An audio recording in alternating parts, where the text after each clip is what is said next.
Halo teman-teman, selamat datang kembali di channel saya. Dan di video kali ini kita akan membahas inverter dari UPS, merek EPC, keluaran dari Schneider. Yuk kita simak videonya.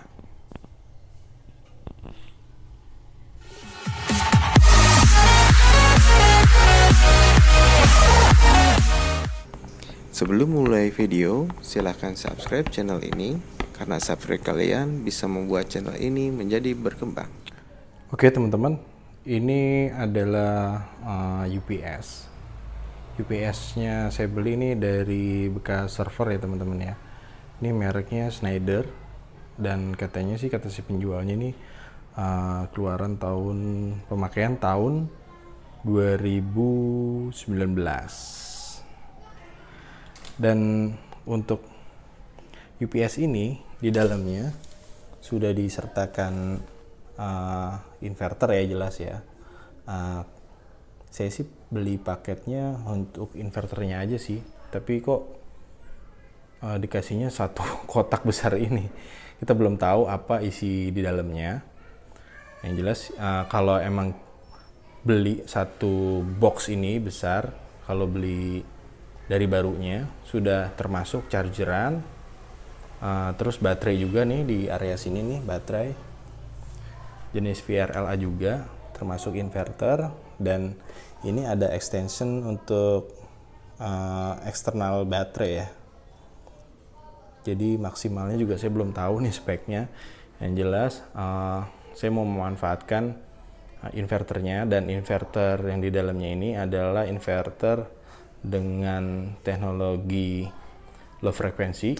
Jadi dia pakai trafo besi ya, besar, dan bobotnya ini juga lumayan berat nih. Saya belum timbang berapa beratnya. Yang jelas lebih berat daripada inverter saya yang pertama, karena itu inverter low frequency ya, high frequency ya. Dan ini kita lihat aja nameplate-nya.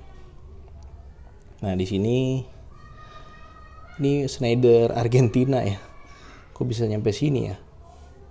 Ya saya juga kurang tahu. Dan ini kondisinya masih di segel teman-teman. Nggak tahu nih segelnya, pokoknya belum pernah dibongkar lah. Kecuali baterainya, karena kalau baterai bisa dibongkar, tapi dari sisi depan. Nah ini di sini dibongkarnya, jadi nggak merusak dari segel tersebut. Nah ini kita merusak, sekarang waktunya kita yang merusak segel tersebut. Ini juga ada dari Schneider Electric ya, kelihatan nggak ya? Ya pokoknya kayak gitulah. Yuk kita lihat aja isinya apa. Oke teman-teman, jadi ini isi dari UPS yang saya beli. Dan ini box untuk baterainya saya udah rapiin ya, saya lepas, jadi biar nanti kelihatan apa aja yang masih ada di dalam perangkat UPS ini. Yang pertama pasti inverter. Nah ini ada dua komponen di sini, ini controllernya dan ini trafo. Dan selanjutnya ini ada untuk perangkat chargernya nih. Ternyata saya dapat bonus perangkat charger, sama di bagian sini nih ini ada monitor ya. Nanti seperti apa, nanti kita akan melakukan pengetesan menggunakan power dari PLN dan juga dari baterai ya. Ini ada soket eksternal dari bawaannya ya, eksternal baterainya ya. Dan di sini ada kipas. Nah nanti mungkin kipas ini akan kita relokasikan ke pendingin yang di sini, karena di sini ada 8 MOSFET ya, kecil-kecil MOSFET ini. Dan pendinginnya cukup bagus ya ini ya, pendinginnya cukup bagus sepertinya ya, tidak seperti inverter saya sebelumnya. Dan inverter ini termasuk jenisnya low frequency, yang bebannya itu dibebankan langsung dari trafo. Dan ini udah saya tambahkan juga untuk outputnya, nanti untuk kita melakukan pengetesan output dari inverternya berupa tegangan 220 sama seperti ini starter saya sebelumnya. Dan ini ada soket ya, soket ya. Nah, ini untuk outputnya, dan ini input dari PLN soketnya. Nanti mana dia? Nah, ini seperti ini. Nanti kita gunakan juga ini dalam keadaan-keadaan tertentu, misalkan cuaca mendung, kita bisa tetap isi baterai dari PLN untuk backup apabila PLN padam. Paling gitu aja. Terus ini apalagi ada port USB, ada serial juga di sini, mungkin untuk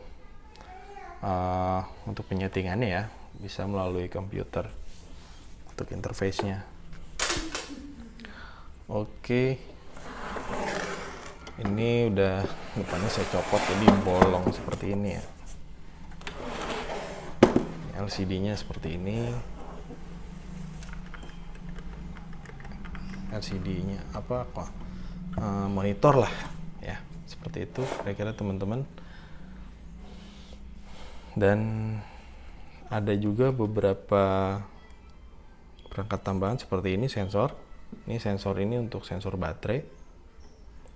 Untuk biasanya untuk memonitor temperatur baterai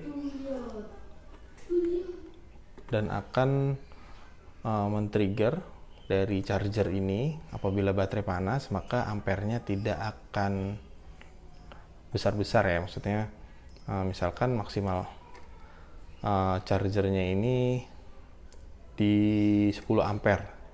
Nah, ketika baterai dingin di suhu tertentu, maka dia akan maksimal di 10 ampere. Tapi ketika baterainya sudah panas dan diukur sama temperatur sensor ini, dia akan mengeluarkan daya atau mengeluarkan arus tidak begitu besar, misalkan cuma 5 ampernya aja. Jadi ini pengaman juga untuk baterai, tapi ya nggak tahu nanti akan kepake apa enggak ini. Oke, yuk kita lakukan pengetesan dengan menggunakan daya dari PLN. Nah, ini kita setting di posisi, karena ini menghitungnya daya semu 2000 kVA, jadi kita setting di VA aja monitornya. Ya, ini volt ampere masih 0. Dan ini saya udah siapkan beban hot gun ya. Wattnya sekitar 1800 watt. Tapi ini 60 Hz ya kan, tapi nanti bisa di bawah itu, mungkin sekitar 1200 mungkin ya teman-teman. Nanti kita tes aja dulu. Dan saya sudah siapkan ini panggangan roti ya, ini 700 watt. Mana dia, 700 watt. Kita colok aja ini. Aira, no, sayang.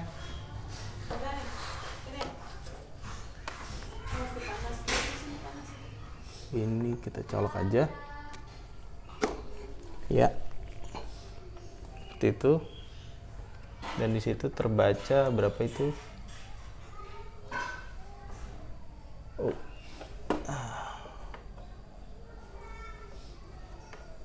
Dan terbaca 700 volt ampere.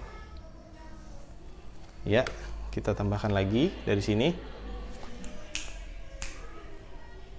Tambahkan lagi dari sini.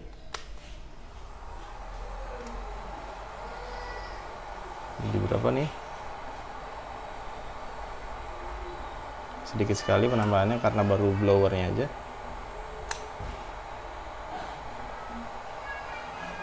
Ya, 1,2 1,3 kilovolt ampere, 1300. Maksimalkan ada di 2,1 yaitu 2,16 kilovolt ampere atau 2160 volt ampere. Oke teman-teman, itu tadi pengetesan dari inverter dari UPS merek IPC keluaran dari Schneider, dan saya tidak mengetes melalui baterai karena baterainya memang belum jadi ya teman-teman. Nah, jadi baterainya nanti saya seperti ini baterainya ya, ini baterai lithium ion. Mungkin nanti video selanjutnya saya akan bahas baterai ini. Dan dari review dan pengetesan tadi, bisakah untuk menggantikan inverter yang kemarin pernah saya bahas? Videonya ada di sini ya, nih atau di sini ya. Itu jadi inverter itu jelas tidak bisa untuk menggantikan inverter saya yang sebelumnya yang high frekuensi. Karena apa? Karena inverter yang ada di UPS hanya untuk didesain untuk beban-beban yang tidak memiliki daya kejut yang tinggi. Misalkan untuk lampu, untuk televisi, untuk kulkas, atau untuk pompa cuman wattnya yang kecil, itu masih bisa. Tapi kalau untuk AC, mesin las atau gerinda potong, terus mesin bor, ya yang jelas motor-motor induksi lah ya, itu tidak bisa karena memang dia didesain ya untuk komputer awalnya. Jadi di UPS tadi sebenarnya akan saya aplikasikan untuk daya-daya yang non induksi seperti lampu ya teman-teman. Lampu kebetulan saya nanti akan pasang di daya-daya rendah ya, karena terpisah antara untuk beban induksi sama daya-daya rendah saya pisah di rumah saya sendiri. Untuk lampu, terus televisi, terus apalagi untuk kipas angin, nah itu kan daya-daya rendah lah. Untuk pompa dorong, nah kenapa saya bilang katanya tadi induksi nggak bisa, tapi pompa dorong kok kenapa dipasang gitu kan? Karena memang wattnya pompa dorong itu kecil, jadi masih mengcover lah. Jadi mungkin itu video kali ini. Jangan lupa di like video ini bagi kalian yang suka. Kalau ada yang mau ditanyakan silahkan ditanya di kolom komentar. Yang belum subscribe silahkan di subscribe, dan sampai ketemu di video selanjutnya.